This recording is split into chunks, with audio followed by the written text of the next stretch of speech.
নির্জন rail line, চারিদিকে ঘন অন্ধকার। দূরে বাজ পড়ার শব্দে চারিদিকটা কেঁপে কেঁপে উঠছে, সঙ্গে ঝোড়ো হাওয়াও বইছে। হঠাৎ একটি অদ্ভুত ঘোষণা ভেসে আসে বাতাসে, যাত্রীরা দয়া করে সাবধান, শেষ ট্রেনটি ছাড়ছে। কিন্তু এই ট্রেন কার জন্য, কোথায় বা নিয়ে যায়? পূজা ঘোষ আনুমানিক 28 বছর বয়সী কলেজ লেকচারার, ইতিহাস নিয়ে পড়ান। তার একটাই অভ্যাস, পরিত্যক্ত ও পুরানো স্থানে ঘুরে ইতিহাস ও গুজব খোঁজা। এক সন্ধ্যায় এক বন্ধুর বাড়ি থেকে ফিরছিলেন সুন্দরপুর থেকে রায়পুর। রাস্তায় শুনেছিলেন এক পুরানো রেলের গল্প। তোমরা কি জানো, রায়পুর থেকে রাতে একটা ট্রেন ছাড়ে, যেটা রেকর্ডে নেই। আমরা সবাই এটাকে ভুতুরে ট্রেন বলেই জানি। পূজা এসব বিশ্বাস করতেন না, তাই প্রমাণ করতে চাইলেন এটা শুধুই কুসংস্কার। রায়পুর স্টেশন ছিল একবারে ফাঁকা। দূরে স্টেশনের ঘড়িটা দেখা যাচ্ছে, ঘড়ির কাঁটাটা যেন কেঁপে কেঁপে উঠছে। হঠাৎ আলো কমে গেল, হুইসেল বাজল, ট্রেন ঢুকলো স্টেশনে। কিন্তু কোনো ঘোষণা নেই, কাউন্টারেও কেউ নেই। ট্রেনের ওপর লেখা আছে 900 লোকাল, 13 নম্বর বগি। এক বৃদ্ধ হকার হঠাৎ পাশে এসে বলল, ম্যাডাম, এই ট্রেনে একবার উঠলে আর ফেরা যায় না। বলেই কোথায় যেন অদৃশ্য হয়ে গেল। পূজা ভয় না পেয়ে ট্রেনটিতে উঠলেন। 13 নম্বর বগি। ভেতরে আলো কম, জানালাটাও ধূসর, মাত্র কয়েকজন যাত্রী। এক বৃদ্ধা চেয়ে আছেন পূজার দিকে। এক মা কোলে তার মৃত বাচ্চা, সেও দুলছে। এক লোক চোখ খুলে হাসছে, গা দিয়ে রক্ত গড়িয়ে পড়ছে। হঠাৎ বৃদ্ধা বললেন, তুমি কি ইতিহাস খোঁজো?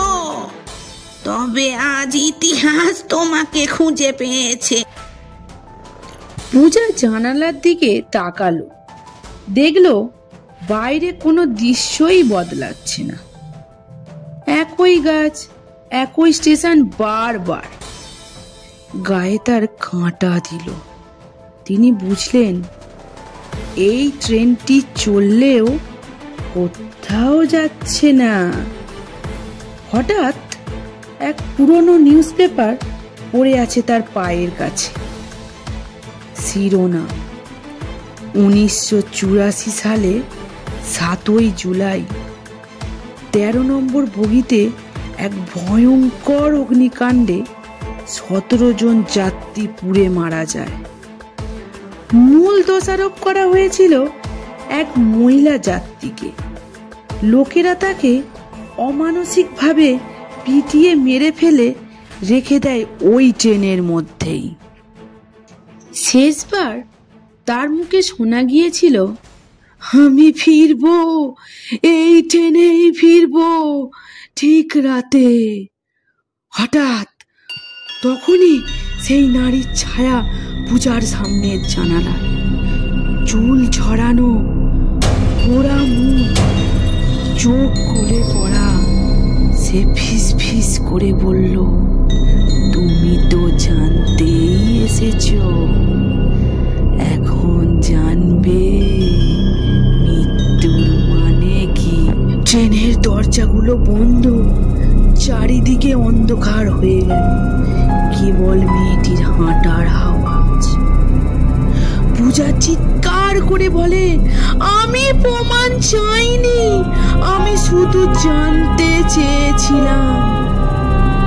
দরজাটা হঠাৎ খুলে গেল। বাইরের দৃশ্যগুলো সব ঝাপসা। সে এক লাফ দিয়ে পড়ে যায়, আর তার কিছুই মনে নেই। পরের দিন সকাল 5টায় রেল লাইনের পাশে অচৈতন্য অবস্থায় পাওয়া গেল পূজাকে। পুলিশ বলে, দেখুন, এ লাইনে তো গত 20 বছর ধরে কোনো ট্রেনই চলে না। রিপোর্ট লেখা হলো, পূজা ঘোষ বলেছেন তিনি নাকি 13 নম্বর বগি ভূতের ট্রেনে উঠেছিলেন, কিন্তু তার কথা বিশ্বাসযোগ্য নয়। তবে এক অদ্ভুত ব্যাপার, তার মোবাইল ক্যামেরায় শেষ ছবি একটি পোড়া মুখ ঝাপসা চোখে তার ক্যামেরার দিকে তাকিয়ে আছে। কিছু ট্রেন সময়ে চলে না, চলে পাপের স্মৃতিতে।